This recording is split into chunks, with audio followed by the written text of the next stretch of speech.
amanya gangaza Rosemary na Coco Sparks 256 abera nga matusako story ezenjawulo ku muntu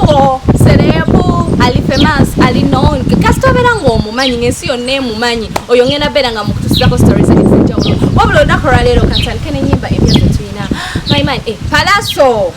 Yes, Palaso. I know Limbo Piabalita Zari. Ngawe tuze tumaiti emyaka ebiri emabega gibadde emyaka gya Palaso wabula katusabe kama katonda ne guno omwaka gubere mwaka gwe cause ba promoter nga bana bavudde ne bagamba mbo bagenda mwesonyiwa naye katusabe bafunemu omutima ogwekisa Vinka aina Olwimbo Piabalita Fimbo Vinka naye abadde takula we have a new song from Lydia Jasmine that's Tonkozesa. We have new songs from very many artists. Tulaba ne Crystal Panda, tulaba he's cooking something with Chameleon. I know Limba ne big baby cool already. So katusaba abayimbi baberenga bakola bulungi kuba bayinza okukozesa amadwegeje ya outside kubanga defamazenga uya inside. Ne katubasabire. Mu bayimbi bano abakoze ennyimba we have a female duo. So they have released their new song. Nenga nabo bagikubidde mu ngoma ya amapiano. Tulaba amapiano twagibukidde mangu. Kyesimanyi oba it's our thing. Kitegera bana Uganda kansabe amapiano ebere our thing cause twaji Nigeria ba bitu sibe basiko gibukira ne tulaba Space Dana najibukira Katale ababo baji Katale and Kendall bajibukide so chemanyi ne kusawe no wenjogera there is someone ali mu studio naye alikola ngome yo ne katsabe nyimba zaabwe zitambule cause mulimu ebintu bino bye twagala koppa kitegera tefe bana Uganda twira nyogo mze go koppa ne katusabe bitambule bulungi katusabe amapiano yaabwe etambule bulungi ngambe engoma kuba tujja tuketsere tutame katukole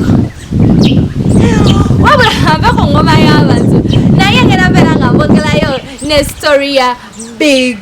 Papa wa Big Talent mba njogera ku mukolo EDDY KENZO Muswoza ex-Warema Namakula kitegere ekintu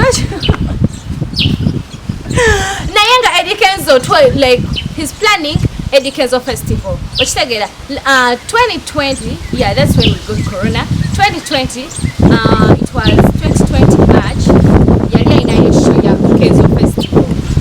So, Corona we had jani batuteka mu lockdown kitegeza kikulu kyekyaita kigenda kola kitakisobola mbeera because twalina ebivulu byali byanjawulo twalinayo Cindy yalinayo ekivulu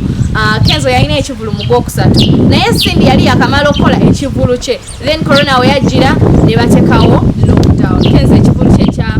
KENZO Festival tekyasobola kukola tekyasobola beera nga kigenda maaso ne twebuuza omukulu sente ze yali ataddemu ez'obulangiza ki agenda kukola atya naye nga omanyi nti statafa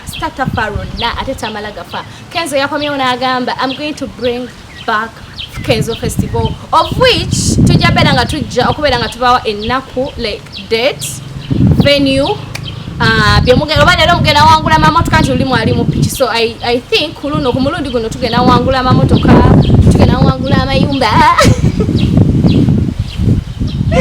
naye nga KENZO tumageza bisinga tewerabira ne Big Eye naye yavaayo guno mwaka nga bakatugula muzeeyi nga yakagamba my people go outside Big Eye yavaayo n'agamba lwaki nedda olaba KENZO asobola obbeera nga ntegeka KENZO Festival ate nga twaliko mu Big Talent ife naye nga sinabakola big music lwaki nange sitegeka Big Eye Festival yali yakakyogerayo batabantu ne bagamba totulabanga katuguwe ensonga lwaki oba togitegeka laba bwagenda ku kivulu kya Zina Fest munaaliza obucupa of which some people are saying buye yabyepangira naye katonda yekka it's between God and Big Eye be bamanyi amazima okitegera n'abaamukuba obucupa be bamanyi nti si ye yabapanga be bamanyi nti be baabwemwekubira naye munnammwe ne mumukuba okwa myaka ebiri ebyokulonda twabimala kyola yageza musajja omusajja atu n'abapaamu tyuni bannange tuli bantu politics yaggwa n'asaba mumusonyiwe naye nga kyekitufu mazima mumusonyiwe bide tubyerabire kale politics wanaddamu osanga tunaddamu naye tusooke tubyerabiremu kakatonotono oba kitegeera ekintu ekyo kale tugezeeko okubeera nga twerabira kitegeera putting Big Eye aside ngenda beera nga mbogerayo ne mwana muwala takyali Queen wa TNS right yes Sheebah Karungi Queen kama kwegamba ina amanya mangi she's this big artist we have in Uganda tine wabeera nga Jeff Chiwa yamuta oba ye yata Jeff Chiwa oba Jeff Chiwa ye yamuta be bamanyi ekiri makati gaabwe fresh kyetwagenda for what we know bayawukana tebakyali bonna naye ekyokubeera nti Pinky bamuleeta mu TNS nti Pinky alina ennyimba zakubanga soundinga nga Sheebah nti Pinky yafulumiza EP tekimugana beera nga y'obulamu bwa butambuza naye yagamba why not I'm still a musician lwaki mbasifulumya music wange alina oluyimba olupya baby nkwata bulungi baby nkwata bulungi kusawe na wenjogera he's not in Uganda akole muki omuntu ng'olina music ng'atambula Pinky walirowooleza okubeera mbunga naye atambula nga Sheebah eyo yavaayo da he's in London with walirowooleza okuba nti atambula Pinky ajja beera nga yavaayo right now Sheebah ali mu London with King Saha oba kitegera ekintu ekyo bana they are enjoying life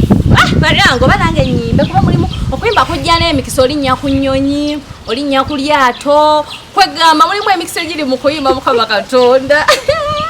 wenjogerera Sheebah ali mu London ne King Saha ate nga mu mwezi ogujja that's March agenda beera nga mukaaga March agenda beera ku Fox Club baninga rashinedda sate wezibeerawo music wabeerawo ate nga you're a good performer you put energy you have good music Sheebah shagera shagera mwerekereza kubasiga beera nga nzekeraawo tuba twogera ku Sheebah tesakwerabira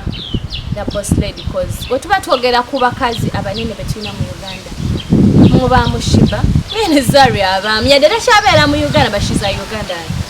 a Ugandan white party aside yep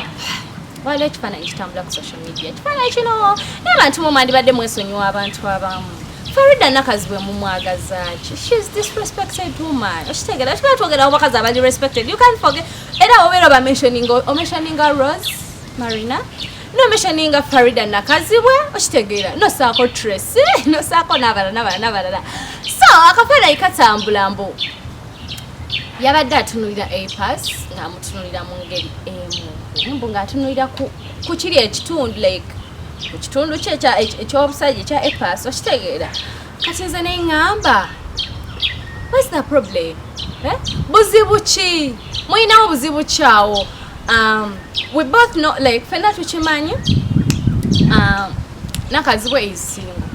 A-Pass is single if they are both ready to mingle obuzibu mu bujjawa okitegeera ate omuntu ng'ali single nga ne gwali naye ali single temwetaaga kusaayo byammwe okitegeera ekintu ekyo kibeera wakati waabwe they are both single oba mutunulidde ku ttama oba mutunulidde ku nviiri akuba naye obuzibu A-Pass naye alina obupale bw'ayambala nga balimu ezo training bonsobera agenda naye sala akapale ng'olaba banne bambadde empale kale bwakola exercise obupale bw'ayambala naye obupale bw'ayambala katugenderaawo